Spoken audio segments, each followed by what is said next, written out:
Bismillahirrahmanirrahim. Bismillahirrahmanirrahim. Assalamualaikum warahmatullahi wabarakatuh. Innal hamdalillah nahmaduhu wa nasta'inuhu wa nastaghfiruh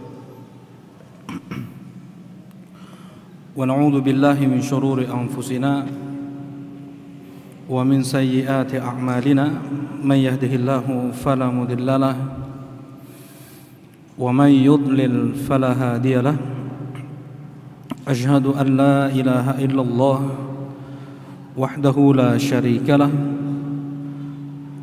wa asyhadu anna muhammadan abduhu wa rasuluh sallallahu alaihi wa ala alihi wa sahbihi wa sallama tasliman katsira amma ba'd. Qala Allah ta'ala fil Qur'anil Karim, ya ayyuhalladzina amanu taqullaha wa qulu qawlan sadida yuslih lakum a'malakum wa yaghfir lakum dhunubakum wa man yuti'illaha wa rasulahu faqad faza fawzan 'azima. Alhamdulillah bifadlillahi wa rahmatihi wa ihsanih. Kita bersyukur dengan memuji Allah subhanahu wa ta'ala yang mutlak karena limpahan nikmat, rahmat dan ihsannya. Di malam ini kembali Allah mudahkan kita berkumpul di rumahnya dalam majelis ilmu, dalam majelis ibadah. Semakin berat perjuangan seseorang menuju ibadah dalam beramal, semakin besar pula lah pahala yang dia dapatkan insya Allah. Baik. Al-Quran berkah atau menjadi berkah untuk jiwa seseorang. Ya. Al-Quran berkah untuk suatu keluarga. Al-Quran berkah untuk masyarakat, untuk negara, untuk alam semesta ini. Dan yang paling puncak dari berkah tersebut adalah iman, adalah tauhid. Jubair bin Mut'im radhiyallahu ta'ala anhu ketika itu masih musyrik, tetapi beliau Arabi yang mengerti bahasa Al-Quran. Ketika Rasulullah SAW membaca surat At-Tur, am khuliqu min ghairi syai'in am humul khaliqun, apakah manusia diciptakan tanpa adanya pencipta, ataukah manusia menciptakan diri mereka sendiri? Mana yang benar di sini? Apakah manusia diciptakan tanpa adanya pencipta, atau manusia yang menciptakan diri mereka sendiri? Tidak ada yang benar. Kata Jubair bin Mut'im, kada qalbi ayyatin, hampir jantungku copot mendengar ayat tersebut. Dzalika awwala ma waqara imanu fi qalbi, itulah awal pertama kali iman masuk ke dalam hatiku. Baik. Kemudian kata Allah Subhanahu wa taala di dalam Al-Qur'an di surat Al-Isra, inna hadzal Qur'an yahdi lil lati hiya aqwam. Sesungguhnya Al-Quran ini memberi petunjuk ke jalan yang akwam, aswab, yang lurus, yang paling benar. Baik. Law anzalna hadzal Qur'ana 'ala jabalin la ra'aitahu khashi'an mutasaddi'an min khasyatillah. Andaikan kami turunkan Al-Quran ini ke gunung, kau akan lihat gunung tersebut khashi'an, tunduk, hancur lebur karena takut kepada Allah Subhanahu wa ta'ala. Dan wa idza ma unzilat suratun faminhum man yaqulu ayyukum zadatu hadhihi iman fa amma alladhina amanu fazadatuhum imanan wa hum yastabshirun wa amma alladhina fi qulubihim maradun fazadatuhum rijsan ila rijsihim wa matu wa hum kafirun. Dan apabila turun surat, di antara orang munafik ada yang mengatakan, siapa di antara kalian yang bisa bertambah imannya dengan ayat ini? Dibuat bahan untuk olok-olok, bercanda. Ya, itu sifat orang munafik. menjadikan ayat Al-Quran sebagai bahan untuk olok-olokan, sebagai bahan candaan. Ya, disebutkan di surat At-Taubah ayat 124. Fa'ammal ladina amanu fazadathum iman. Orang yang beriman dengan dibacakan Al-Quran kepadanya bertambah iman mereka. Wa ammal ladina fi qulubihim maradun fazadathum rijsan ila rijsihim wa matu wa hum kafirun. Sedangkan yang berpenyakit hatinya justru ketika dia mendengar Al-Quran semakin kotor hatinya. Rijsan ila rijsihim, bertambah kotor hatinya dan mereka mati dalam keadaan kafir. Juga banyak sekali di sini dalil-dalil tentang sifat Al-Quran dari Syekh Muhammad bin Shalih Al-Utsaimin rahimahullah taala. Kemudian yang berikutnya adalah Al-Quranul Karim masdar syariat Islamiyah. Al-Quran adalah sumber syariat. Ya. Al-Quran adalah sumber syariat. Seseorang dalam berislam haruslah menjadikan sumber agama dia adalah Al-Quranul Karim. Sebagaimana firman Allah, Tabarakalladzi nazzala al-Furqan 'ala 'abdihi liyakuna lil 'alamin nadhira. Tabaraka artinya yang maha melimpah berkah. Ya, Allah yang maha melimpah kebaikannya, yang telah menurunkan Al-Furqan. Di antara nama lain Al-Quran adalah Al-Furqan sebagai pembeda. Ya, mana yang hak, mana yang batil, mana syirik, mana iman, mana syirik, mana tauhid, mana Islam, mana kufur, mana halal, mana haram. Liyakuna lil 'alamin nadhira, agar Al-Quran ini menjadi pemberi peringatan untuk seluruh alam semesta. Ya, jadi dijadikan hujah, dijadikan sumber hukum. Baik. Wa sunnatun Nabi sallallahu alaihi wasallam masdar tasyri'in aidan kama qarrarahu Al-Qur'an. Dan sunnah Nabi sallallahu alaihi wasallam pula sebagai sumber syariat sebagaimana diikrarkan oleh Al-Qur'anul Karim. May yuti'ir rasul faqad ata'a Allah. Siapa yang menaati Rasul, maka dia telah taat kepada Allah. Wa may ya'sillaha wa rasulahu faqad dhalla dhalalan mubina.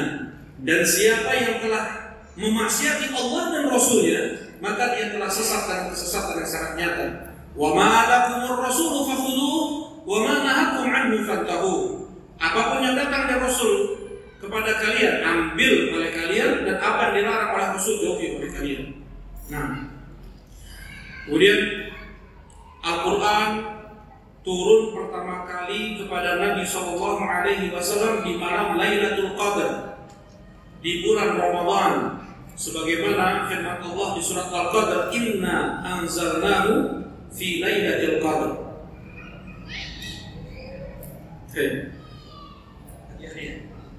Siapa yang bisa jawab? Kapan imam baca surat ini? Ya, mana? Rakaat keberapa, Pak? Masya Allah. Banyak yang tak ada, banyak yang dah hilang.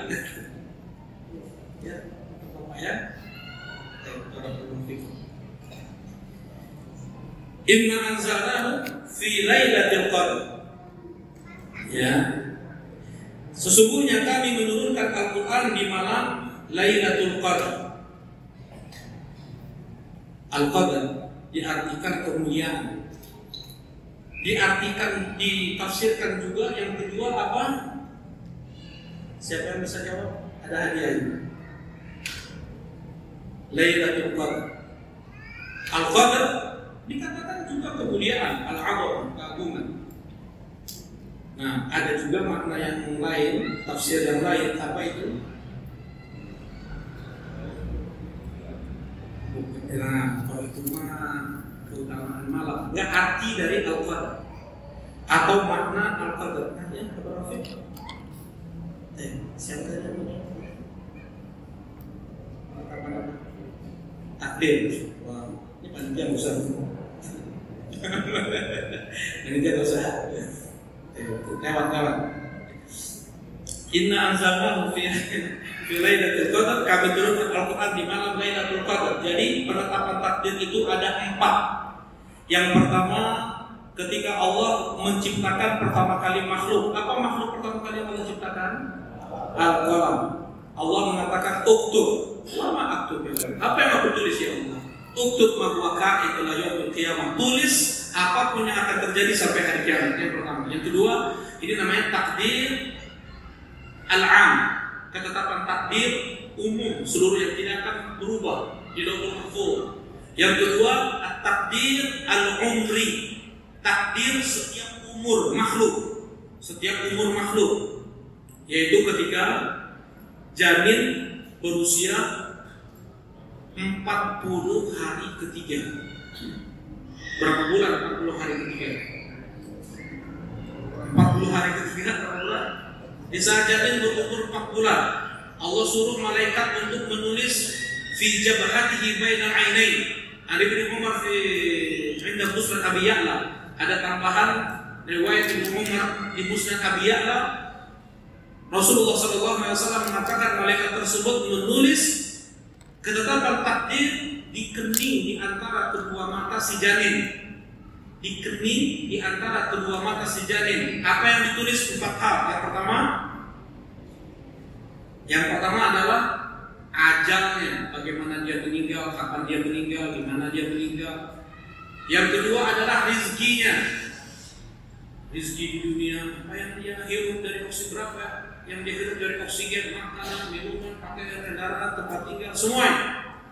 Yang ketiga adalah amal, perbuatannya, gerak-geriknya, ucapannya, semua kalau manusia sekarang ini mereka bisa merekam semua gerak-gerik tubuh manusia, ucapan semua yang terucap, tentunya Allah Subhanahu wa taala lebih mampu lagi. Kemudian yang keempat, apakah dia seorang yang bahagia atau seorang yang sesat? Ini takdir al-umri. Yang ketiga adalah takdir as-sanawi. Takdir as-sanawi, ketetapan takdir per tahun, yaitu di mana? Lailatul Qadar. Ya, penetapan takdir per tahun. Yang keempat adalah takdir al-yaumi, penetapan takdir per hari. Allah Subhanahu wa taala mengatakan wa kullu yawm huwa fi sya'n. Dan Allah Subhanahu wa taala setiap harinya menetapkan urusan-urusannya. Yamullahu ma yasha' wa yuthbit wa 'indahu ummul kitab. Di surah Ar-Ra'd Allah Subhanahu wa taala berfirman, Allah Subhanahu wa taala menghapus apa yang Allah mau dari ketetapannya. Dan Allah Subhanahu wa taala menetapkan apa yang Allah mau dari apa yang telah Allah tetapkan. Wa 'indahu ummul kitab, dan di sisinya ada induk, ada kitab induk. Ya, Lauhul Mahfuz tidak akan berubah. Yang tadi di tangan malaikat, yang di malam Lailatul Qadar atau takdir yaumi itu yang bisa berubah. Nah, turun pertama kali Al-Quran kepada Nabi Sallallahu Alaihi Wasallam di malam Lailatul Qadar, dan tidak ada kepastian tanggal turun Al-Quran pertama kali kepada Nabi Sallallahu Alaihi Wasallam. Ya, tidak ada kepastian tanggalnya. Yang jelas malam Lailatul Qadar jatuh di bulan apa? Di bulan Ramadan. Mana dalilnya? Yang bisa menyampaikan dalil kasih hadiah lagi nih. Baik. Masya Allah. Syahrul Ramadan alladzi unzila fihi al-Quran. Bulan Ramadan, bulan diturunkan Al-Quranul Karim. Ya, bulan yang sangat melimpah berkah. Inna anzalnahu fi lailatin mubarakah. Sesungguhnya kami turunkan Al-Quran di malam yang melimpah berkah, kebaikan. Nah, dan menurut yang masyhur dari kalangan para ulama, bahwasanya umur Nabi Shallallahu Alaihi Wasallam ketika pertama kali turun wahyu kepada beliau adalah di umur 40 tahun. Ini sebagaimana riwayat Abdullah bin Abbas radhiyallahu taala anhuma, wa Atha bin Abi Rabah, Sa'id bin Musayyab dan yang lainnya. Nah, kemudian yang membawa Al-Quran itu turun dari Allah Subhanahu wa Ta'ala kepada Nabi SAW adalah Jibril alaihi salatu wassalam, malaikat yang paling dekat dengan Allah, malaikat yang paling mulia di sisi Allah, malaikat yang paling kuat. Ya. Banyak sifat-sifat Jibril yang Allah sebutkan di dalam Al-Quranul Karim. Rasulullah SAW berbicara dengan Allah langsung hanya ketika apa? Ketika Isra atau ketika Mi'raj. Beda Isra sama Mi'raj. Hampir kasih hadiah aja. Ketika apa? Mi'raj di mana? Di mana? Kayak hadiah. Rasulullah SAW berbicara dengan Allah langsung itu di Sidratil Muntaha ketika Rasulullah SAW Mi'raj. Dan Sidratul Muntaha adalah tempat yang paling tinggi bisa ditempuh oleh makhluk yang paling bawah, makhluk yang di bawah tidak bisa melampaui Sidratul Muntaha. Nah, disitulah Rasulullah SAW berbicara dengan Allah Subhanahu wa Ta'ala. Berbeda dengan Nabi Musa. Berbeda dengan Nabi Musa alaihissalam. Nabi Musa alaihissalam beliau berbicara langsung dengan Allah berulang kali. Inni istafaituka bi risalati wa bi kalami. Sesungguhnya aku memilihmu wahai Musa dengan risalahku dan dengan kalamku. Karena itu Nabi Musa alaihissalam adalah nabi terbaik Bani Israil dan julukannya apa? Nah, insyaallah Kalimullah. Kalimullah atau Kalimur Rahman. Orang nabi yang paling banyak berbicara dengan Allah secara langsung tanpa adanya perantara. Nah, kita sedikit coba.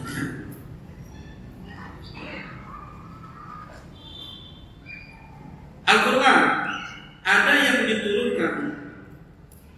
Al-Quran ada yang diturunkan tanpa sebab, ada yang diturunkan dengan sebab. Al-Quran ada yang diturunkan tanpa sebab, ada yang diturunkan dengan sebab. Dan yang diturunkan tanpa sebab itu lebih banyak. Yang diturunkan dengan sebab, ya, seperti contohnya ketika ada seorang munafik, mereka ini berbincang-bincang. Ma ra'ayna mithla qurra'ina haula'i ardau butuna.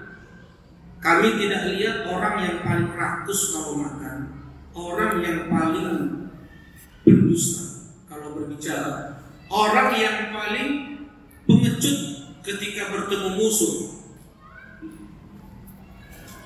Ya, kecuali qurra'una. Kami tidak melihat orang yang paling pengecut, paling rakus, paling pendusta, kecuali qurra kita ini. Jadi yang paling pendustanya mereka para qurra. Istilah qurra ini perlu kita ketahui. Istilah qurra zaman Nabi berbeda dengan qurra zaman kita sekarang ini. Qurra jamak dari apa? Qari. Ya, mereka yang membaca Al-Quran. Istilah qurra zaman sekarang untuk mereka yang pandai melantunkan Al-Quran, pandai melantunkan Al-Quran dengan berbagai macam irama, ya, irama-irama indah, bisa pakai lagam ini, bisa pakai lagam itu, terkadang untuk musabaqah, terkadang untuk sekedar apa? Perlombaan bacaan saja. Berbeda dengan qari di zaman Nabi sallallahu alaihi wasallam. Qari di zaman Nabi sallallahu alaihi wasallam, mereka hafid, mereka alim. Istilah lain untuk ulama di zaman Nabi adalah qurra. Istilah lain di zaman Nabi, ya, istilah lain alim adalah qari. Kenapa? Karena mereka para hufadzul Quran, para sahabat di zaman Nabi sallallahu alaihi wasallam.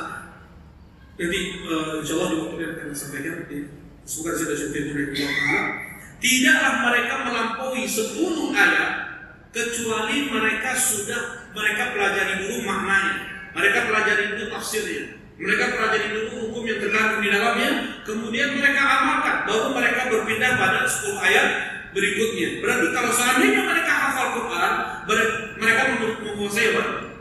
Menguasai tafsirnya, menguasai hukum yang terkandung di dalamnya, menguasai makna, dan mereka amalkan itu semua. Qari adalah alim ulama. Nah, kata orang munafik, ini ulama kita yang paling pengecut, yang paling pendusta, yang paling, maksudnya adalah Rasulullah dan para sahabat.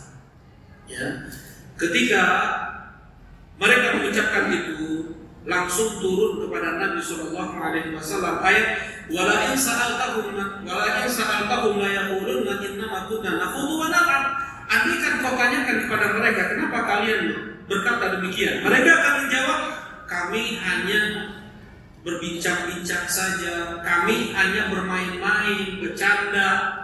Ya, dalam hadisnya lengkapnya dia mengatakan, ya Rasulullah, untuk menghilangkan letih, perjalanan jauh dari Tabuk ke Madinah 600 km lebih dengan kaki, dalam keadaan panas terik yang sangat pada saat itu. Untuk menghilangkan penat kami hanya sekedar berbicara tanpa ada maksud. Kata Allah Subhanahu wa taala, "Aqul abillah wa ayatihi wa rasulihi kuntum tastahzi'un." Apakah dengan Allah, ayat-ayatnya dan rasulnya kalian bersedekah gurau? Kalian berorok-orok, la ta'tabiru qad kafartum ba'da imanikum. Jangan kalian cari alasan lain. Kalian sudah kafir setelah iman kalian. Nah, ada ayat Al-Qur'an turun karena apa? Sebab, ya. Kemudian juga pertanyaan dari yang suka disini oleh Syekh rahimahullah taala. Pertanyaan dari Hilal bin Umayyah radhiyallahu taala anhu ketika melihat istrinya selingkuh. Nah, kata Rasulullah, kata Hilal bin Umayyah kepada Rasulullah Sallallahu Alaihi Wasallam, ya Rasulullah, terjadi seperti ini. Aku melihat istriku selingkuh. Qadhafa imra'atahu inda Nabi sallallahu alaihi wasallam. Berarti menuduh istrinya apa? Berzina. Kalau menuduh orang berzina, apa hukumnya dalam Islam? Tanpa ada bukti, tanpa ada 4 orang saksi. Ya, dicambuk berapa kali cambukan? 80 kali cambukan. Menuduh orang berzina, menuduh tanpa 4 orang saksi. Berarti dia terkena had 80 kali cambukan. Ya. Dan ingat, kata Syekh Muhammad bin Shalih Al-Utsaimin rahimahullah taala, beliau berkata ucapan Syekh Islam Ibnu Taimiyah, belum pernah ada terjadi dari zaman Nabi sampai zaman Syekh Islam tahun 700-an Hijriah. Belum pernah ada dari zaman Nabi sampai tahun 700-an Hijriah seseorang dicambuk 100 kali karena berzina seorang pemuda, atau seorang yang sudah menikah dia dirajam karena 4 orang saksi. Belum pernah ada. Ada Syekhul Islam, kata Syekh Muhammad bin Shalih Al-Utsaimin rahimahullah taala, belum pernah ada dari zaman Syekhul Islam Ibnu Taimiyah sampai zaman kita sekarang ini seseorang dia dirajam atau dicambuk 100 kali cambukan karena 4 orang saksi. Belum pernah ada. Apakah belum pernah dilakukan hukum cambuk atau rajam? Banyak. Terjadi di zaman Nabi saja berapa kali? Banyak terjadi. Tetapi mereka semua itu ikrar. Apa ikrar? Mengaku. Ya. Mereka diberi atau mereka itu diberi hukum had karena ikrar. Nah, di sini Hilal menuduh istrinya selingkuh dengan Syarik bin Sahman. Kemudian Rasulullah SAW mengatakan, al-bayyinah, engkau harus ada saksi 4 orang. Kalau enggak, engkau dicambuk 80 kali cambukan. Orang tua, Hilal bin orang tua. Walladzi ba'athaka bil haqqi inni la shadiqan fala yanzilan Allah ma yuridu dhahri min al-had. Demi yang mengutusmu dengan kebenaran ya Rasulullah, sesungguhnya aku jujur dan benar-benar Allah akan menurunkan ayatnya untuk menyelamatkan punggungku dari cambukan. Ya, setelah beberapa hari turun ayat.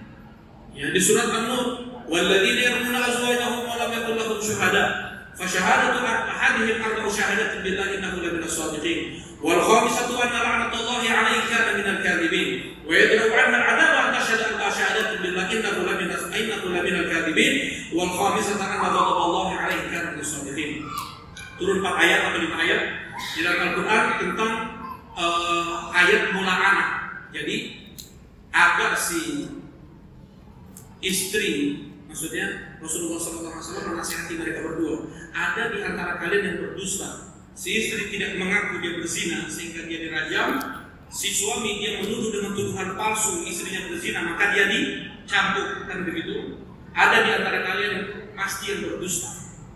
Ya, tobat sekarang di dunia, terima hukuman hak di dunia, selamat kalian di akhirat. Dua-duanya nggak bohong. Dua-duanya merasa ya hilang itu yang merasa yakin. Kemudian si istri tak aku, barulah dilaksanakan mula'anah, saling melaknat. Ya, suami melaknat istrinya, si istri melaknat suaminya, dan kemudian dia dipisah dan tidak akan bisa berkumpul lagi di dunia dan di akhirat. Ya, setelah mengucapkan tadi, dia bersaksi, kemudian dia bersumpah, aku jujur 4 kali, dan laknat Allah untuk saya kalau seandainya aku dusta. Dia kelima. Kemudian si istri begitu juga, dia bersyahadat, dia bersumpah, kemudian dia mengatakan suaminya dusta 4 kali. Kemudian untuk saya kepada Allah, andaikan suami saya benar. Ini namanya mula'anah, saling melaknat. Nah, jadi turun beberapa ayat karena apa? Karena sebab. Ada beberapa ayat turun tanpa sebab. Baik, barakallahu fikum. Insyaallah kita lanjutkan di waktu yang berikutnya. Silakan, mungkin ada yang mau ditanyakan.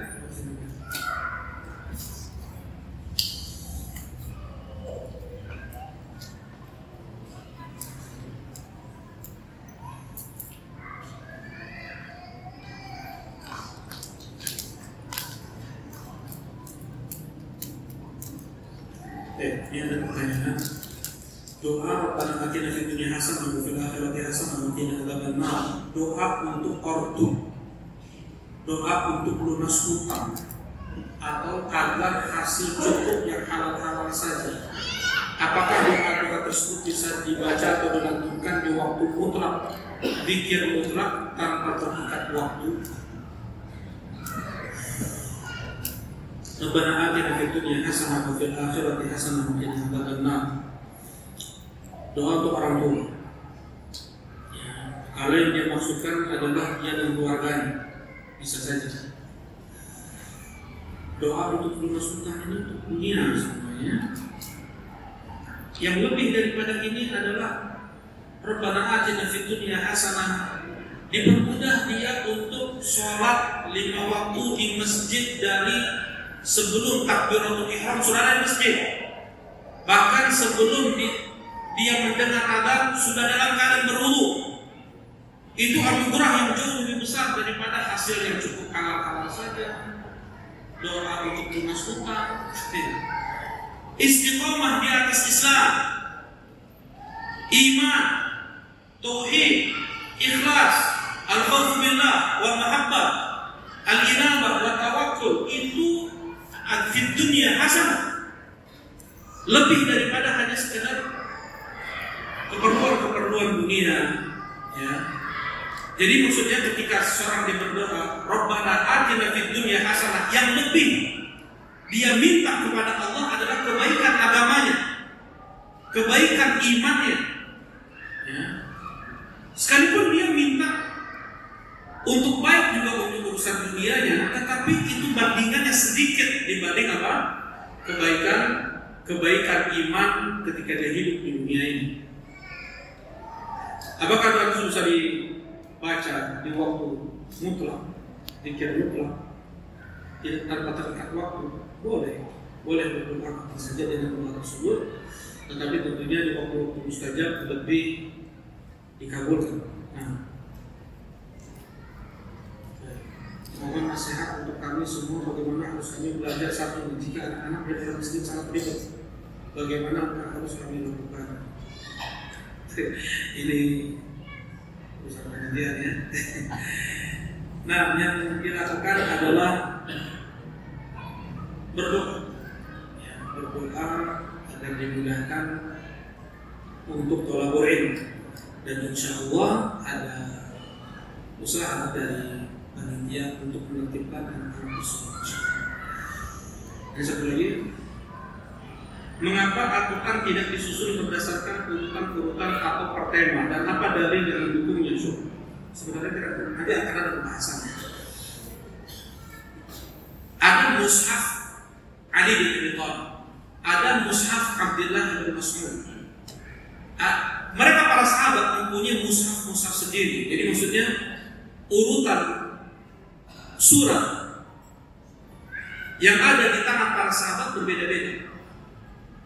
Yang kita pegang adalah mushaf Utsmani, mushaf yang dibuat urutannya oleh Utsman bin Affan di tahun 25 Hijriah. Ya, ketika kaum muslimin mereka di perangan Azerbaijan, ketika kaum muslimin mereka merasa mushaf mereka lebih afdal daripada yang lain. Ya, di utusan kepada Utsman bin Affan apa yang terjadi pada kaum muslimin pada saat itu. Kemudian Utsman bin Affan menyatukan mushaf yang ada dengan mushaf yang beliau buat urutannya, ya, mushaf Utsmani atau mushaf Al-Amir, maksudnya mushaf yang dibuat urutannya oleh Utsman bin Affan. Nah, kemudian ada pertanyaan, bagaimana kalau seandainya sekarang ini mau dicetak mushaf yang urutannya sesuai dengan yang dipegang oleh Ali bin Abi Thalib atau Abdullah bin Mas'ud, yang sesuai dengan seperti pertanyaannya, yang disusun berdasarkan urutan turun atau per tema, bukan per tema, sesuai dengan urutan turun. Ayat ini turun, ini dulu, yang berikutnya itu yang kemudian. Berarti kebanyakan surat-surat pendek itu yang di awal, karena surat-surat pendek itu kebanyakan apa? Makkiyah, yang turun pertama kali di Makkah. Surat-surat panjang itu yang berada di akhir, karena itu turunnya di mana? Di bagian atas. Insyaallah akan kita bahas. Baik.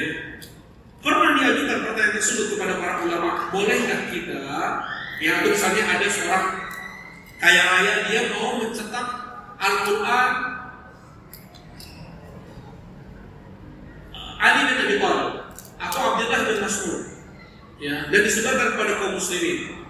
Jawaban mereka jangan. Ya, karena sengaja Utsman bin Affan radhiyallahu taala anhu menyatukan mushaf untuk persatuan kaum muslimin, ya, agar tidak merasa lebih baik yang satu daripada yang lainnya, tidak menghujat yang satu dan yang lainnya. Jadi sebenarnya ada saja memang sahabat mereka menyebutkan urutan surat dengan urutan turunnya Al-Quran, itu ada. Tetapi ya, untuk menjaga persatuan kaum muslimin, Utsman bin Affan berijtihad dengan mushaf yang beliau buat ini, yang alhamdulillah dengan ijtihad beliau bersatu kaum muslimin dari ujung timur ke ujung barat. Islam itu dari ujung timur ke ujung barat, ya, bukan dari utara ke selatan. Islam tersebar dari ujung timur ke ujung barat. Sebagaimana sabda Nabi sallallahu alaihi wasallam, "Innallaha zawaliyal ardh, masyariqaha wa magharibaha, wa satablugu mulku ummati ma zuwiya minha." Allah Subhanahu wa taala memperlihatkan kepada dunia ini, bumi ini dari timur ke barat, dan kekuasaan umatku akan sampai pada apa yang Allah perlihatkan kepadaku dari timur ke barat. Sekarang dari mungkin Uni Soviet, sekarang Uzbekistan, Kazakhstan, Turkmenistan, ya, sampai ke sininya, dari itu Pakistan, dari Afghanistan, Irak, sampai ke Libya, Tunisia, Jazair, Maroko, Mauritania, sampai ke atas dulu ke Spania, Andalus Islamia, ya, nggak ada dari utara ke selatan. Bersatu kaum muslimin dengan mushaf yang dibuat oleh Utsman bin Affan, mudah-mudahan Allah Subhanahu wa taala meridai beliau, ini mungkin kajian kita di malam ini. Subhanallahumma rabbana wa bihamdika asyhadu an la ilaha illa anta astaghfiruka wa atubu ilaik. Assalamualaikum warahmatullahi wabarakatuh.